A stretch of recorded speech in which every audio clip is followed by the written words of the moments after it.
sasaluhin. Dong. Day. Ako na-shock lang ako. Sinurpresa niyo ako, hindi niya sinabi sa akin. Parang happy naman ako. Happy ako. We're one big, happy family. Hindi katulad ng kapatid mo doon. Nay, ano ibig mo sabihin? Kasi wala silang pira, no? Tsaka, maghiwala na yung si Papsi at tsaka si Stella. So,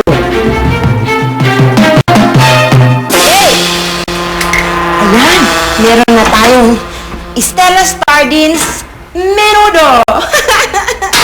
Meron pa tayong Stella Sardines Pinaksiw, Stella Sardines Kinilaw, Stella Sardines... Papsi? Papsi, bakit ba napapansin ko ilang araw na palagi kang tahimik? May iniisip ka ba? Wala. Luigi? May kasalanan ka bang ginawa sa akin? Ano naman, Stella? May kasalanan ba ako?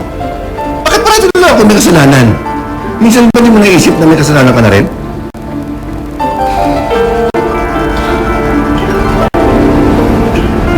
Ano bang sinasabi mo, Luigi?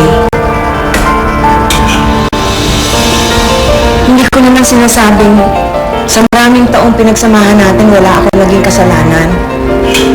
Pero sa lahat ng panahon yun, naging matapat ako sa'yo.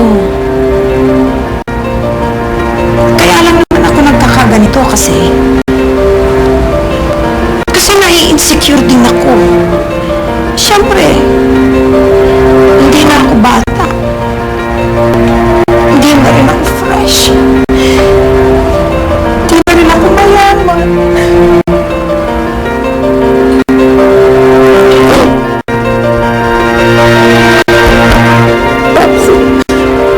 Natatakot ako.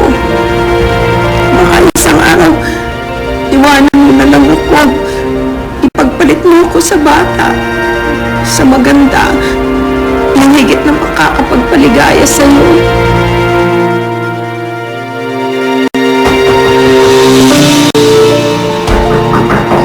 Ay nako, Julio, sinabi na nga gusto ko mapag-isa eh.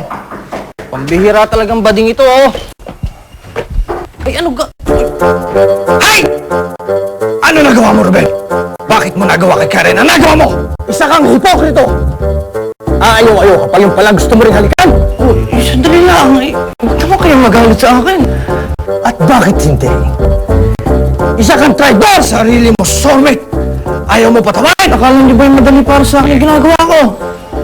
Ang saktan yung babae yung minamahal ko? Wala, hindi naman madali para sa akin yun, ah. Nagawa ko lang naman yun dahil kung wala na kaming pag-asa ni Karen at kahit kailan hindi na magbabati yung pamilya namin. Aha! Kung ganon, ikaw ay isang duwag! Oo, isa kang duwag. At ang dapat sa mga duwag, Tinatagtad! Tagtalin! Yeah! Ay! Ay! Ay!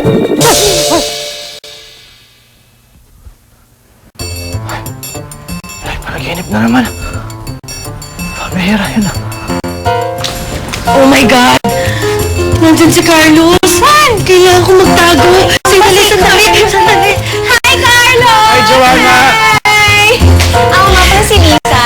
Joanna! Hi, Carlos! Ako si Lisa. Oo, hayaan mo na pareho kami. Hi! Galing ah. Joanna, na-miss kita. Ano nangyari sa'yo? Hindi ko sumasagot yung mga tawag ko. Hindi, may kinausap kasi ako eh. Si James ba yan? Kinausap ko na si James, ano? Sinabi mo na sa kanya na hindi matutuloy ang kasal.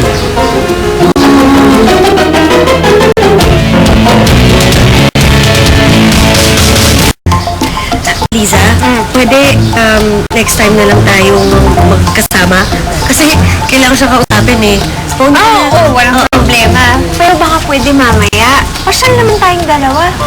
Pasyal? Next time na lang, Liza, kasi parang masama yung pakiramdam ko talaga eh. Sige. Promise ba yan?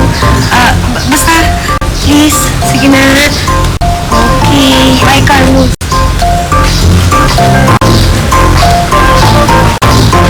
Galing. Payat na. Karen, ito na yung mga maleta natin. Mag-impake na daw tayo, sabi ni Madam F. Tulungan mo ako. Dahil lilipat na daw tayo dun sa isa niya pang bahay. Dahil ayaw niya daw yung environment na dito. Gusto niya daw ibang environment. Karen? Emily? Oh. Hinalikan niya ako. Hinalikan niya ako talaga. Oo na. Oo. Kaya ka pa paulit-ulit eh. Parang sa plaka. Emily. Hinalikan niya ako. Hinalikan niya ako talaga.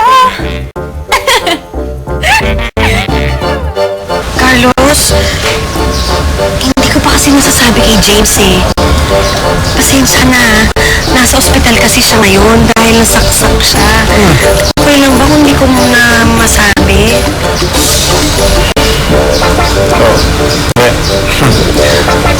Kailan? Sino ba naman ako para hindi ka maintindihan, di ba?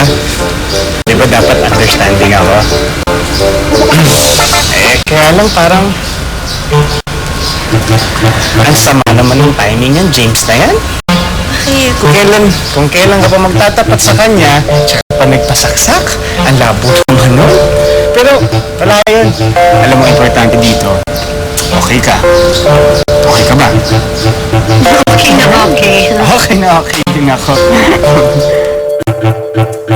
Ay, ano tayo? Kwento eh. Bakit na? Kasi hindi ako kiss and tell, pero kasi pinipilit mo ko. Nung una talaga, parang sobrang violent. Parang, ayun! Pero yung pangalawa, wait! Ano? Tender na! Juicy pa! Ano ba yan? Nagutom ako sa kissing scene nyo. Ang sarap ng halikan nyo. Parang hotdog. Masarap talaga. Anyway, sabi na nga, meron na naman akong plano. Ganito yun, magpapahulog ako ulit. Pero this time, talagang ready na ako. Talaga? Oo, may nakapag-toothbrush na ako, tsaka nakapag-mouthwash. Ay! Mag-floss ka na din. Tapos pali kita ng tender at juicy. Para magising ka na. Ano ka ba? Eh, normal lang naman siguro na malito ako eh. Hindi ko naman kasi alam kung bakit niya talaga ginawa yun, kung ibig sabihin ng pinapalo niya na ako. Bakit kaya ganun? Si Joanna, pinalis ako. Kahit si Karen ganun din. Pero next time, lagi na lang busy. Masama naman kung gusto ko sila gawing best friend ko. Baka dapat sabihin ko sa kanila kung sino talaga ako. Baka kailangan malaman nila yung totoo. Baka sakali, makaramdaman ko ng konting importansya.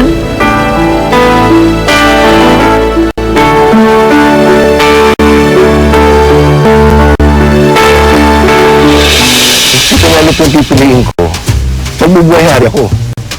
Tapos may masahe pa ako. Fresh milk pa ang iinumin ko araw-araw. Tapos malalamis pa yung mga luto ng mga monay.